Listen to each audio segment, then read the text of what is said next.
Have you ever said something in the heat of the moment and instantly wished you could take it back? That sinking feeling, the awkward silence, the relationship you might have just damaged?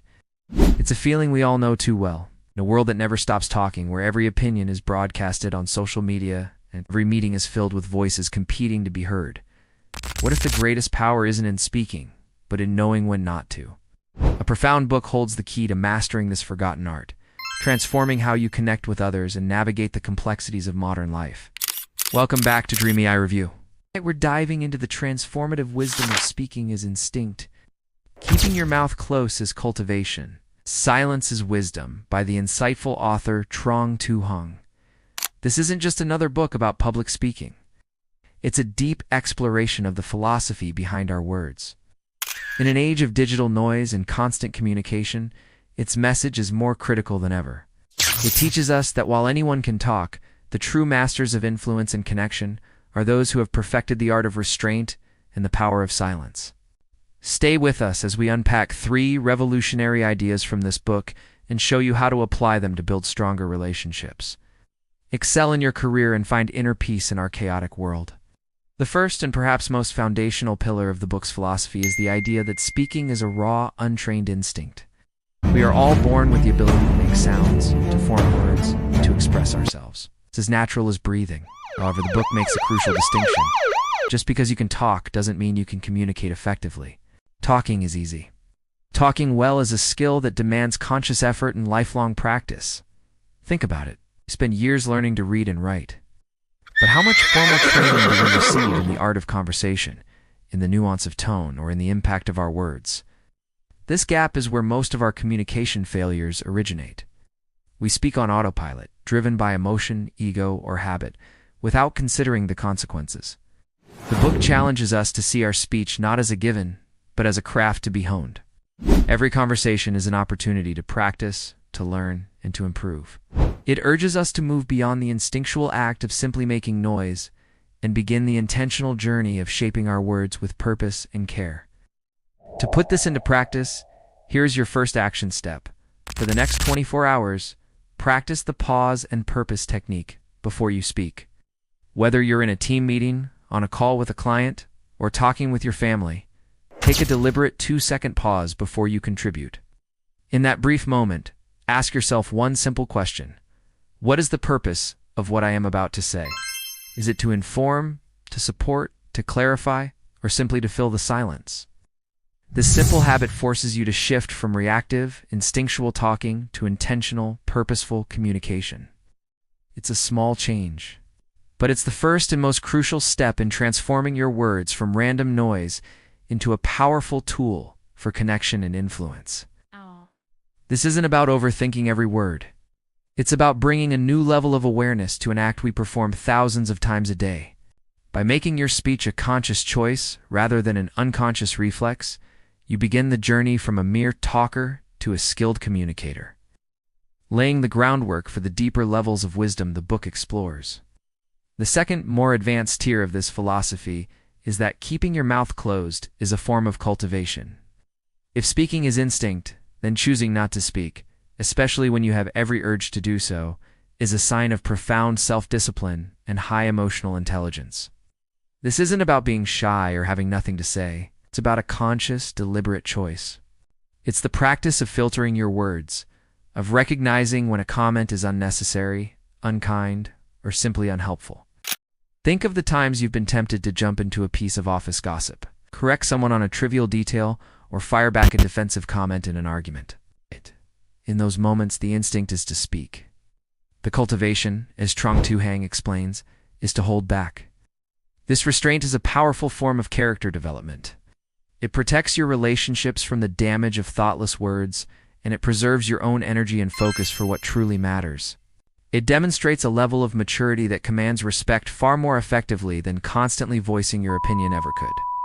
This is the art of self-editing in real time, a skill that is incredibly rare and immensely valuable in a world saturated with unfiltered thoughts and impulsive reactions. Your action step for this idea is to practice the 3 gates filter, a timeless piece of wisdom that the book champions. Before you say something, especially in a sensitive situation, mentally pass your words through 3 gates. First, ask yourself, Is it true? Are you speaking from fact or from assumption and hearsay? If it passes the first gate, move to the second. Is it kind? Or if it's criticism, can it be delivered with compassion and a genuine desire to help rather than to hurt? If it passes this gate, you arrive at the final and often most difficult gate. Is it necessary? Will your words improve the situation? Or will they just add to the noise? Does this need to be said? And does it need to be said by you, right now? For the next week, consciously apply this 3-gate filter to at least one conversation each day. You will be amazed at how many words and potential conflicts are stopped at these gates. This practice is not about suppression. It is about intentional expression. It cultivates a mind that is clear, a heart that is considerate, and a presence that is both peaceful and powerful. The third and highest level of communication mastery, according to the book, is that silence is wisdom. This is the final frontier, where one understands that in many situations, silence is more eloquent, more powerful, and more profound than any word could ever be. This isn't the awkward silence of not knowing what to say, nor is it the passive silence of disengagement. This is an active, strategic, and deeply wise silence. It's the silence you hold to allow someone else to process their thoughts and fill the space, often revealing their true intentions. It's the silence you maintain when you are angry, preventing you from saying things you will inevitably regret. Words spoken in rage are like arrows shot in the dark. They may hit a target you never intended and cause wounds that are slow to heal. The wisdom lies in recognizing that moment of intense emotion, in choosing the shield of silence instead of the sword of words. It is also the silence of humility, where you let your actions and results speak for themselves, rather than constantly bragging or seeking validation. In a negotiation, silence can create pressure. In a moment of grief, it can offer more comfort than any empty platitude. True wisdom isn't about having all the answers, but knowing when no answer is needed. To integrate this profound concept into your life, your final action step is to practice the art of listening for your next important conversation.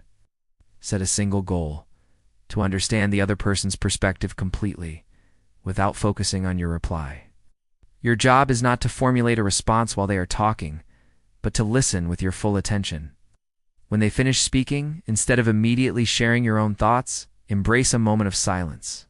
You can use this pause to truly absorb what they said, and then, if necessary, ask a clarifying question like, "So, if I'm understanding you correctly, you feel, or can you tell me more about that?" This transforms you from a participant waiting for your turn to speak into a trusted confidant. People feel deeply seen and respected when they are truly heard. This practice of active listening, punctuated by intentional silence, not only provides you with more information and deeper insights, but also builds incredible trust and rapport. You become a sanctuary for others, a person whose presence is calming because you value understanding over speaking. This is the ultimate expression of communication wisdom. Let's imagine a real-life scenario. Stara, a project manager, was leading a high-stakes team meeting where a critical project had fallen behind schedule. Tension was high. One of her team members, Mark, became defensive and started blaming another department. The old Sarah would have instinctively jumped in, corrected Mark publicly, and defended her team, escalating the conflict. But, armed with the principles from this book, she did something different. First, she paused, resisting the instinct to speak. She kept her mouth closed, cultivating a moment of calm in the heated room. She listened fully to Mark's frustrations without interruption. Then, instead of reacting, she embraced a moment of strategic silence. The silence was palpable. It allowed Mark's angry words to hang in the air, and everyone, including Mark, felt their weight. After a few seconds, Sarah simply said, "Mark, I hear your frustration. It sounds like you're feeling unsupported. Can we talk about what specific resources would help you get back on track?" The entire dynamic shifted. By refusing to engage in the blame game, and instead choosing cultivated silence, followed by a supportive question, Sarah diffused the tension, validated her team members' feelings, and pivoted the conversation from conflict to a collaborative solution. She didn't win an argument. She won the trust and respect of her entire team. That is the power of this philosophy in action. Let's summarize the powerful actions you can take starting today. First, Practice the pause and purpose technique to move from instinctual talking to intentional communication. Second, use the 3 gates filter. Is it true? Is it kind? Is it necessary? To cultivate self-discipline and protect your relationships.